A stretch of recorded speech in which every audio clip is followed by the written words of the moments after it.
What does it take to wipe a town completely off the map? It's not always a war or some big disaster. Sometimes it's something quieter, a single decision, a discovery that changes everything, or just obsolescence, a slow creep that pushes people out, forcing them to leave everything behind. So, what really makes a town die?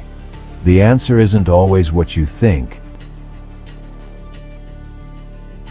All around the world, hidden in deserts, on islands, and across toxic landscapes, lie the silent ruins of once busy communities. We call them ghost towns, places that were full of life one day and completely empty the next. But each one isn't just a ruin. It's a story, a chilling lesson in just how fragile our world is.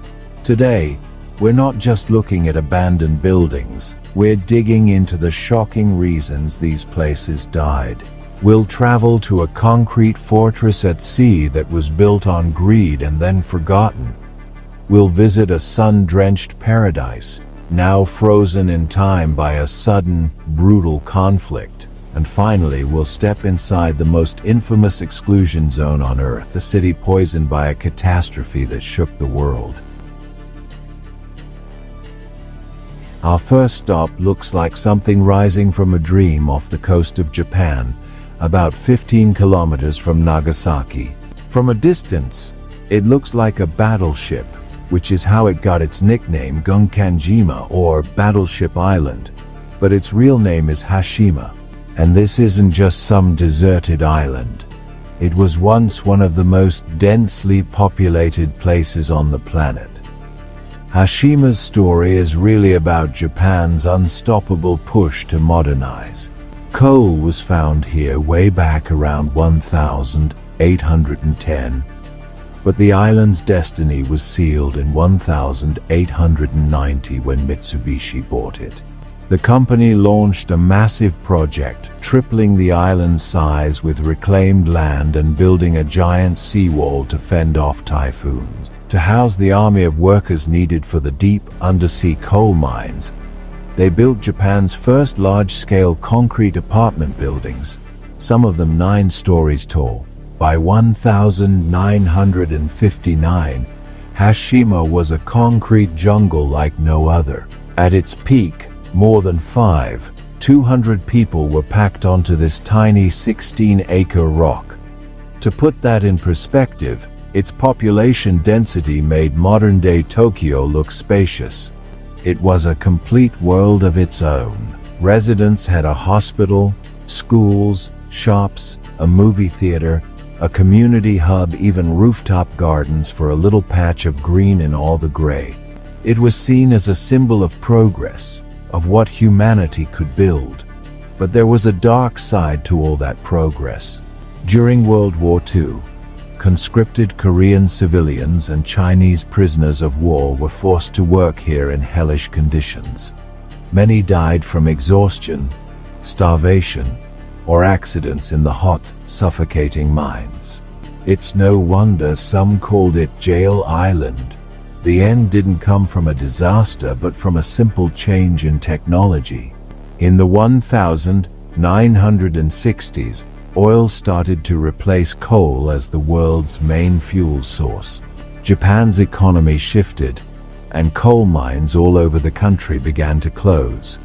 Hashima's time was up. In January 1974, Mitsubishi officially shut down the mine. The exodus was stunningly fast. In just 3 months, the island was completely deserted. The last person left on April 20, 1974, leaving a whole city frozen in time. Today, Hashima is a skeleton. Those concrete apartment buildings that were once symbols of the future are now hollow shells, their windows like empty eyes staring out to sea. Nature is slowly taking over, with green plants bursting through the gray rubble. If you look inside the apartments, you can still find old TVs, dusty furniture, and the scattered pieces of thousands of lives dropped as if their owners thought they'd be right back. After being sealed off for decades, the island reopened for tours in 2009 and is now a UNESCO World Heritage Site, a haunting memorial to an era of incredible ambition and its human cost. Hiroshima died because of economics, giving its people a few months to pack up their lives. But our next stop was abandoned in a matter of hours, for a much more terrifying reason. Its people fled for their lives, leaving a world-famous paradise to rot behind a wall of barbed wire. Welcome to Varosha, a neighborhood in the city of Famagusta, Cyprus. Looking at it now, with its decaying hotels and empty streets, you would never guess what it used to be. In the late 60s and early 70s, Varosha wasn't just a destination, it was the destination. People called it the French Riviera of the Mediterranean. Its rise was explosive. A beautiful stretch of perfect beaches was quickly lined with modern, glamorous hotels. The streets were alive with high-end shops, buzzing restaurants, and packed nightclubs. This was a playground for the rich and famous. Celebrities like Elizabeth Taylor, Richard Burton, and Brigitte Bardot were regulars, soaking up the sun and the electric atmosphere. By 1974, Varosha had over 100 hotels and a population of almost 40 people, mostly Greek Cypriots who had built their lives there. Then, in the summer of 1974, it all came to a violent end. After years of ethnic tension and a coup backed by Greece, Turkey invaded Cyprus. As Turkish troops advanced on Famagusta that August, panic ripped through Varosha. Terrified of a massacre, the entire population fled. They left with almost nothing, believing they'd be back in a few days when things calmed down. They never came back. The Turkish military took over, fenced the entire district off, and declared it a forbidden zone. For nearly 50 years, Varosha has been a ghost town, perfectly preserved in a state of decay. Behind the fences, it's like a photograph from 1974. Car dealerships still have 1974 models in the showroom. Mannequins in shop windows are still wearing the fashions of the day. Inside homes, tables are set for dinner, photos hang on the walls, and clothes are still in the closets. Nature is taking over, with trees literally growing through the floors of living rooms and hotel lobbies. For decades, the only people allowed inside were Turkish soldiers and UN peacekeepers, with signs warning that trespassers could be shot. Varosha became a painful symbol of the island's division, a ghost city held hostage in a political stalemate. In 2020, Turkish authorities made the controversial move to reopen parts of the beachfront. Now, tourists can walk along newly paved roads and stare at the surreal post-apocalyptic skyline. It's a bizarre experience strolling through a disaster zone that was once a paradise. The future of Varosha is still a question mark, a haunting monument to how quickly conflict can turn a dream into a nightmare. The stories of these lost cities are a wild reminder of how fast our world can change. If you're finding this journey into the past as fascinating as I do, go ahead and hit that subscribe button. We have one more stop to make, and it just might be the most chilling of them all. Our final stop is a place that needs no introduction. The name itself is synonymous with disaster: Pripyat. Unlike the other towns, Pripyat wasn't emptied by greed or war. It was emptied because it became one of the most radioactive places on the face of the earth. Founded in 970, Pripyat was designed as a model Soviet atom city, built for the workers and scientists of the nearby Chernobyl nuclear power plant.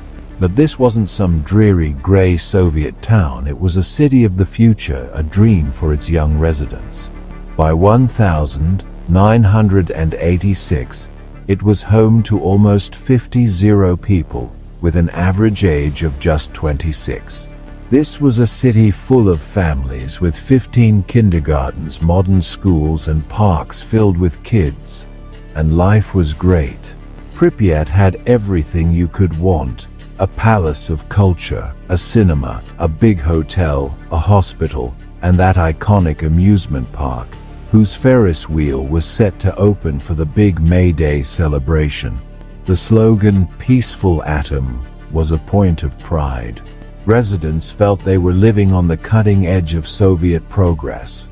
That dream shattered at 1:23 a.m. on April 26, 1986. During a badly flawed safety test, Reactor 4 at the Chernobyl plant exploded. The blast unleashed a radioactive cloud with 500 times the material of the Hiroshima bomb. But for the people of Pripyat, just 2 miles away, the day started like any other. Kids went to school, people went to work, and couples got married, all while an invisible poison rained down from the sky. The Soviet government, in a disastrous move, tried to cover it up. It wasn't until 36 hours after the explosion that the evacuation was finally ordered. A calm, robotic message played over the city's loudspeakers. For their own safety, residents were being temporarily evacuated. They were told to pack only essential documents and be ready in a few hours. They were promised they'd be back in 3 days. Over 1,000 buses poured into the city, and in about 3 hours, all 50 people were gone.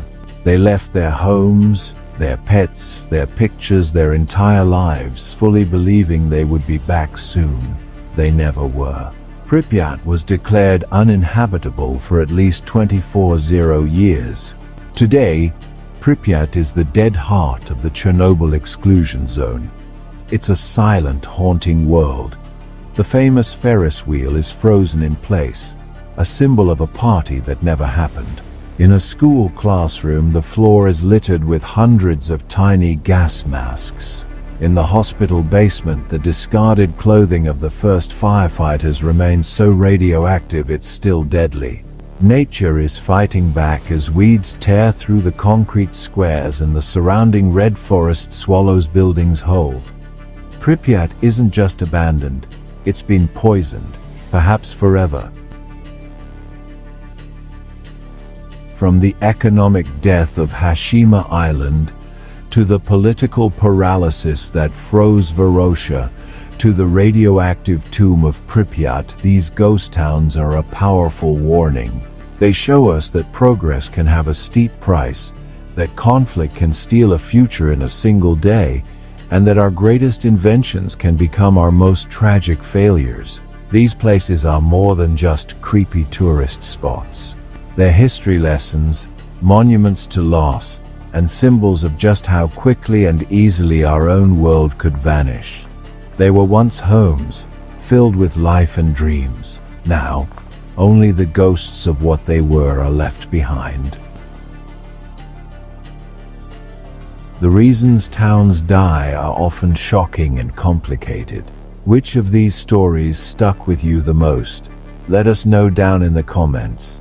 And if you want to keep exploring the world's most mysterious and forgotten places, make sure you subscribe and hit that notification bell. Thanks for watching.